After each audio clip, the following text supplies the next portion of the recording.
რა ხდება, როცა მეოთხე სახლში არის პლანეტები? ერთი-ორი სიტყვით კიდევ აგიხსნით მეოთხე სახლს. ეს არის ჩვენი ფესვები, ჩვენი სახლი, პირდაპირ საცხოვრებელი სახლი, სადაც ცხოვრობთ. როგორი ატმოსფერო არის ჩემს სახლში? როგორი საცხოვრებელი გარემო მაქვს? ეს მეოთხე სახლი არის.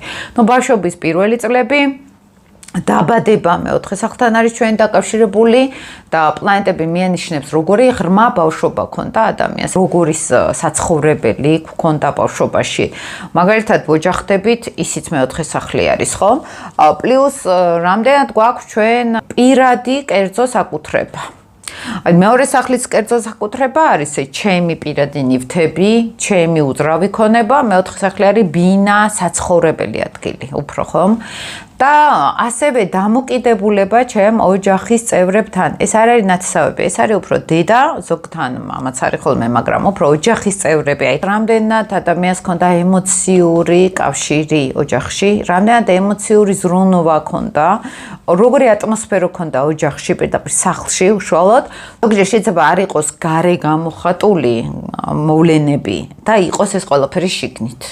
სიმბოლურად მეოთხე სახლს მართავს მთვარე, ზოგადად. და ეს უკავშირდება დაცულობას, უსაფრთხოებას მეგობრებო მეოთხე სახლი და შეიძლება გარეთ სახლში უსაფრთხოდ ძალიან კარგად ცხოვრობდე, მაგრამ შიგნით ვიყო ემოციურად არასტაბილური, შიგნით ემოციურად ცოტა შიშები მქონდეს და გააჩნია აქ უკვე პლანეტები, მეოთხე სახლში როგორ განლაგდება. თუ არის ცოტა მძიმე პლანეტები, პლუტონმა იცის მეოთხე სახლში ძალიან ღრმა შინაგანი ემოციები, სახლში განსაკუთრებით მძიმე ატმოსფერო, ეს შეიძლება არ იყო მძიმე ატმოსფერო, მაგრამ მე მქონდა შიშები ბავშვობაში, მე აღვიქვამდი უსაფრთხოდ, არა უსაფრთხოდ თავს, მაგრამ ეს შეიძლება იყოს, რომ მქონდა ბავშვს მძიმე პირობები. განსაკუთრებით თუ არის დაძაბული ასპექტები პლუტონის, შეიძლება სიკვდილიანობა იყო ოჯახში, შეიძლება ცოტა დრამები იყო, შეიძლება ფინანსური ღრმა პრობლემები იყო, ან რომელიღაც მშობელი პლუტონიანელი, უფრო დედა,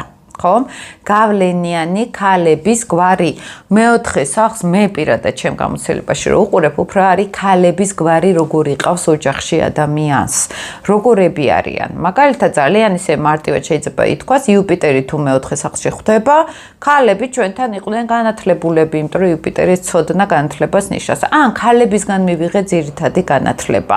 რაღაცას უმასწავლე და ბებია, რაღაცას უმასწავლე და დედა მაგალითად. ან მამოგზაურებდა ბებია, ან დედა სულ მაგალითად, ხო, იუპიტერი გაფართოება არის მეოთხე სახლის. როცა პლანეტები არის მეოთხე სახლში, თუ არის ღბლიანი პლანეტები, მაგალითად ვენერა და იუპიტერი